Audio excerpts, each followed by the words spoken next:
नमस्कार दोस्तों, स्वागत है आपका हमारे YouTube चैनल इजी कैम में। नेक्स्ट हम बात करते हैं इलेक्ट्रोड विभव के मापन की, जिसे इंग्लिश में हम बोलेंगे मेजरमेंट ऑफ इलेक्ट्रोड पोटेंशियल।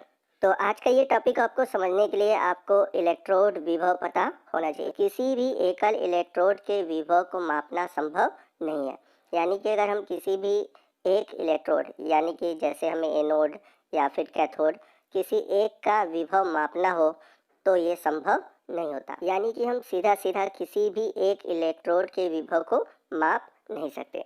तो जब हम किसी भी एक इलेक्ट्रोड के विभव को माप नहीं सकते तो हम कैसे इलेक्ट्रोड विभव का मापन करेंगे, हमको ये समझना है। तो अब यहाँ पर क्वेश्चन आता है, तब हम इलेक्ट्रोड विभव का मापन कैसे करेंगे? जब हम किसी एकल इलेक्ट्रोड विभव का मापन नहीं कर सकते तो हम पता कैसे करेंगे? परंतु ध्यान दीजिएगा कि जब दो इलेक्ट्रोड से बने सेल होते हैं हम उनका ईएमएफ यानी कि इलेक्ट्रोमोटिव फोर्स माप सकते हैं। तो जब भी हमें किसी एक इलेक्ट्रोड का इलेक्ट्रोड विभव पता करना होता है तो हम उसके लिए दो इलेक्ट्रोड को लेंगे। तो हम सिंगल एक इलेक्ट्रोड को लेकर कभी भी विभव का मापन नहीं कर सकते, मैंने अभी बताया। परंतु अगर हम दो इलेक्ट्रोड ले लें तो हम किसी एक इलेक्ट्रोड के इलेक्ट्रोड विभव का मापन कर सकते हैं। तो दो इलेक्ट्रोड से बने जो सेल होते हैं हम उनका ईएमएफ ज्ञात करेंगे। तो ईएमएफ क्या होता है इसके लिए भी मैंने वीडियो बना रखा है, तो आप वो वीडियो देख लीजिए, आपको ईएमएफ समझ में आ जाएगा। तो दो इलेक्ट्रोड का ईएमएफ ज्ञात करना सिंपल होता है। तो जब हमें दो इलेक्ट्रोड से बने सेल का ईएमएफ ज्ञात हो जाएगा तो हम किसी एक इलेक्ट्रोड के इलेक्ट्रोड विभव का मापन कर सकते हैं। क्योंकि ईएमएफ के लिए हम लोगों ने फार्मूला पढ़ा था, E cell equal to E cathode minus E anode. तो जैसा कि मैंने पीछे आपको बता रखा है कि ईएमएफ को ही हम ई सेल भी कहते हैं। तो जब हम ईएमएफ को ज्ञात कर लेंगे यानी कि ई सेल को ज्ञात कर लेंगे तो हमें कैथोड या एनोड के किसी भी एक इलेक्ट्रोड का जो भी इलेक्ट्रोड विभव है वो माप सकते हैं। तो इस सूत्र से एक इलेक्ट्रोड का विभव दूसरे इलेक्ट्रोड के सापेक्ष ज्ञात किया जा सकता है। तो अब दिमाग में बात आ रही है कि जब हम एक इलेक्ट्रोड का निकाल रहे हैं दूसरे इलेक्ट्रोड का हमें पता नहीं है तो हम कैसे ज्ञात करेंगे? तो आईपीएससी जो एक संस्था है उसने बोला है कि जब भी हम किसी भी इलेक्ट्रोड का इलेक्ट्रोड विभव निकालते हैं तो उसके लिए हम मोलर हाइड्रोजन इलेक्ट्रोड यानी कि मानक हाइड्रोजन इलेक्ट्रोड का उपयोग करते हैं। तो मानक हाइड्रोजन इलेक्ट्रोड के सापेक्ष हम किसी दूसरे इलेक्ट्रोड के इलेक्ट्रोड विभव का मापन कर सकते हैं। तो ये कैसे होता है आगे हम वीडियो में जानेंगे।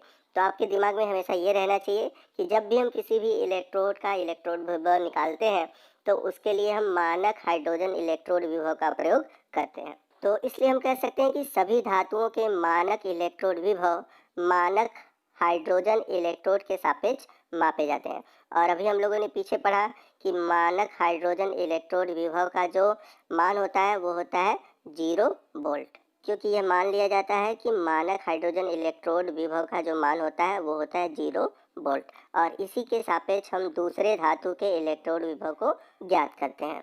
तो यहाँ पर आपका कंसेप्ट ये क्लियर हो गया होगा कि जब भी हम किसी धातु का इलेक्ट्रोड विभव निकालते हैं तो उसके लिए हम मानक इलेक्ट्रोड विभव का प्रयोग करते हैं। हम किसी भी एक इलेक्ट्रोड का कभी भी इलेक्ट्रोड विभव नहीं निकाल सकते। तो यहाँ पर आप देख सकते हैं कि ये मानक हाइड्रोजन इलेक्ट्रोड है। तो मानक हाइड्रोजन इलेक्ट्रोड का प्रयोग करके हम किसी दूसरे धातु के इलेक्ट्रोड विभव का मापन करेंगे। तो आइए एक उदाहरण के द्वारा हम समझते हैं कि कैसे हम किसी दूसरे धातु का इलेक्ट्रोड विभव ज्ञात करेंगे। तो यहाँ पर हम लोगों ने जिंक धातु का एक इलेक्ट्रोड ले लिया जो कि जिंक सल्फेट के विलयन में डूबा हुआ है।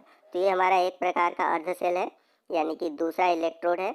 अब इन दोनों अर्धसेल को हम लवण सेतु यानी कि साल्ट ब्रिज द्वारा आपस में क्या करेंगे, जोड़ देंगे, जैसा कि आप लोगों ने डेनियल सेल में देखा था। अब इसके बाद क्या करेंगे, इन दोनों इलेक्ट्रोडों को हम धातु की तार से इस प्रकार से जोड़ देंगे, जैसा कि आप इसमें आप देख सकते हैं। तो धातु की तार से जोड़ने के बाद इसमें बीच में हम एक गैल्वेनोमीटर जोड़ते हैं जिससे कि हम वोल्टेज को माप सके। यानी कि जब अर्धसेल में वोल्टेज उत्पन्न होगी तो उस वोल्टेज को हम गैल्वेनोमीटर के थ्रू क्या करेंगे, मापेंगे। तो ये जो वोल्टेज हमें पता चलेगा वो हमारा होगा ईएमएफ यानी कि इलेक्ट्रोमोटिव फोर्स, जिसे हम ई सेल भी कहते हैं।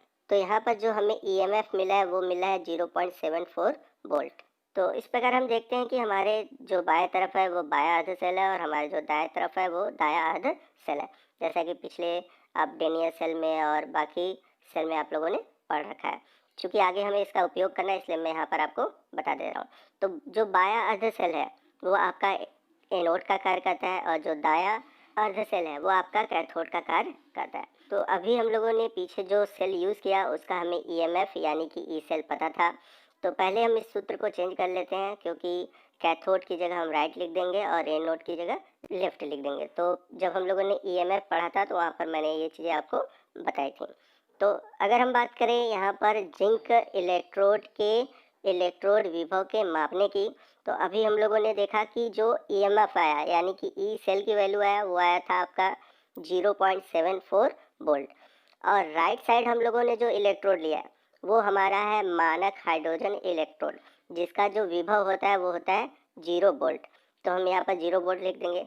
अब जो हमारा लेफ्ट साइड है वो हमारा है जिंक इलेक्ट्रोड और हमको इसी का इलेक्ट्रोड विभव निकालना है। तो जब हमें जिंक का इलेक्ट्रोड विभव निकालना है तो हम क्या करेंगे, पक्षांतर करेंगे और वैल्यू को निकालेंगे। तो जब हम लोग सॉल्व करेंगे तो सॉल्व करने पे हमारा EZN आएगा -0.74 वोल्ट। तो यहाँ पर हम लोगों ने जिंक का इलेक्ट्रोड विभव ज्ञात किया। कैसे ज्ञात किया? तो हम लोगों ने ज्ञात किया मानक हाइड्रोजन इलेक्ट्रोड विभव के सापेक्ष। तो इस प्रकार हम मानक हाइड्रोजन इलेक्ट्रोड विभव की सहायता से किसी भी धातु का इलेक्ट्रोड विभव ज्ञात करते हैं। इसलिए मानक इलेक्ट्रोड विभव को हम रेफरेंस इलेक्ट्रोड भी कहते हैं। तो दोस्तों ये थी आज की वीडियो। उम्मीद है कि आपको आज की वीडियो पसंद आई होगी। अगर वीडियो अच्छा लगा है तो वीडियो को जरूर लाइक कीजिएगा। कोई भी डाउट हो आप कमेंट करके हमसे पूछ सकते हैं और हमारे वीडियो को आप अपने दोस्तों में शेयर करना मत भूलिएगा। और यदि आप हमारे चैनल पर नए हैं और अभी तक आपने हमारे चैनल को सब्सक्राइब नहीं किया तो प्लीज़ हमारे चैनल को सब्सक्राइब कीजिए। मिलते हैं अगले वीडियो में अगले टॉपिक के साथ। तब तक के लिए जय हिंद, जय भारत।